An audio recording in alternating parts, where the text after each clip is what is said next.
Hello, I'm Kevin Birchelin, and it's 2020. Let's see, I want to lose weight. It's always my favorite. I'm going to learn Spanish. I'm going to read the Bible cover to cover. What else? Let's see. Gosh, the list is long. Run a marathon. Lots of things that we set as goals, objectives, resolutions for the year that we don't accomplish. Why don't we accomplish them? Not difficult. It's just we don't find them that important. And that stings a little bit, I know. We think, well, no, they are important. Well, yeah, they're not. Because just like at work, at home, everywhere else, what we do, the actions that we set, those are our priorities. What's on our calendar, those are our priorities. If we're not doing them, we can't say they're priorities. So what I'd like to do with this and some of the tools on the website right now, I'd like to give you some information, some help in setting some of those, some identifying the process, and some specifics that we can use to kind of set ourselves up for a great decade. And by the way, it is a new decade starting January 1, 2020. Don't let any of those stick in the muds tell you it doesn't start till 2021. It's BS. Okay, we're going to approach it like we would any other organizational challenge. We're going to analyze, we're going to plan, we're going to get feedback. Feedback's going to take us back to either the analysis or the plan so we can adjust on the fly, like we do anything else. First thing we're going to do is the analysis. First part of the analysis, take a look at a foundation. Where are we today? Find out where we are today, find out where we want to be tomorrow. The gap is what we need to work on. So to identify today, we look at 2019. Forensically, let's look at 2019. What did we do? What did we get done? What did we accomplish? Write them down. Got done a lot more than we think we did, even though if we didn't get, we might not have got all of it done. We got a lot done. Write it down.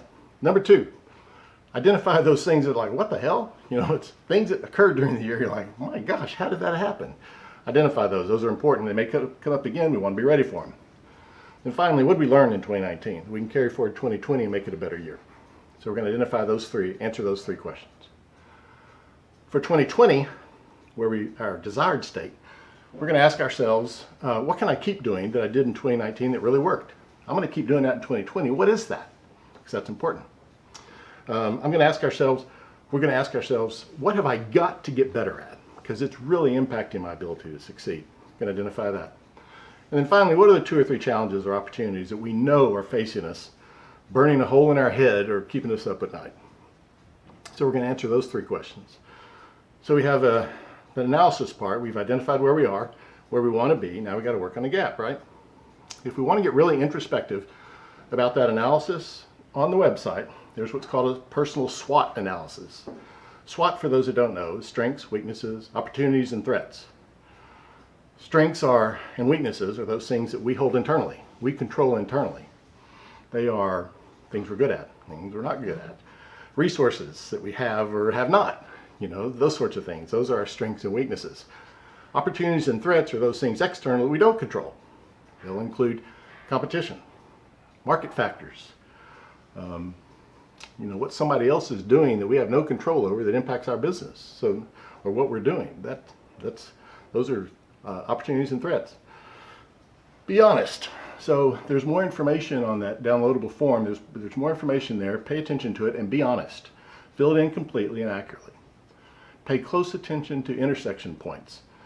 The 2 most important are the intersection between weakness and threats, because there we can identify those things that are quick failures that'll hurt. And pay attention to the intersection between strengths and opportunities, because those are quick successes that we want to capitalize on. So that's an analysis. When we're done with the analysis, the plan. There's another downloadable tool. It's called the plan. That'll help you with that. It's not rocket science stuff again. It's not. You've seen it before, something like it. We identify the core goal that we want to accomplish. We identify the objectives that help us with milestones in achieving the goal. And then those 2 or 3 tasks, activities, actionable items that we do that actually accomplish the objectives that lead to the goal. Not difficult stuff, not something you probably haven't seen before. But you know what? It's a tool. A hammer's a tool. Hammers don't set a nail if you don't swing the hammer. So you got to use the tool. That tool sitting on my website isn't helpful. That tool downloaded and used could be. The only chance of it is by downloading and using it. That tool or some other tool.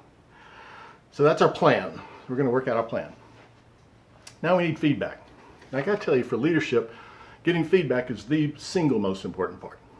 We don't get it frequently, and the feedback we get isn't always usable. So we're going to do something a little bit different. Again, another downloadable tool. It's called the Start, Stop, Continue feedback model.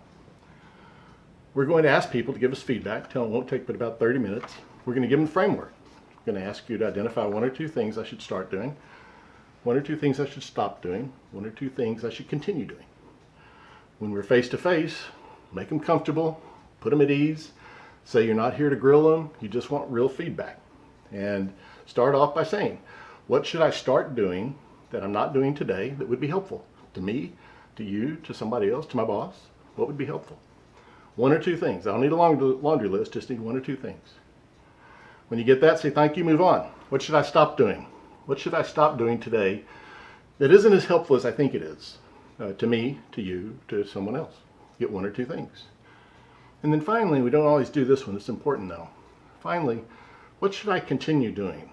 Look, if I'm going to change some things in my behavior, what should I not change? Because in your mind, that's what makes me successful, or allows me to be successful, or you like me doing it. What are those things? Identify those. And you know what? You only get to say a couple of things during this whole time. One is, thank you, profusely, over and over and over again. Thank you for your inputs. Thank you for your insights. Thank you for doing this. I really appreciate it. Thank you. And the second is, if you just have to, use sparingly. You can ask an occasional clarifying question. You can't ask a defensive question.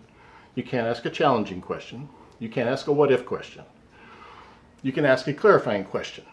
Okay, Jackie, so when you said I'm sometimes a jerk in meetings, can you tell that I'm a jerk because my face gets red, or I turn my chair away from you, or is it something I say?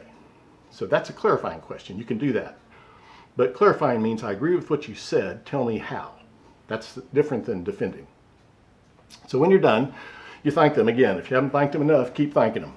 Thank them for doing it. It's important. Offer to return the favor if they ever want to have done themselves. Offer to return the favor. You'd be surprised how many people take you up on it. So that's the feedback.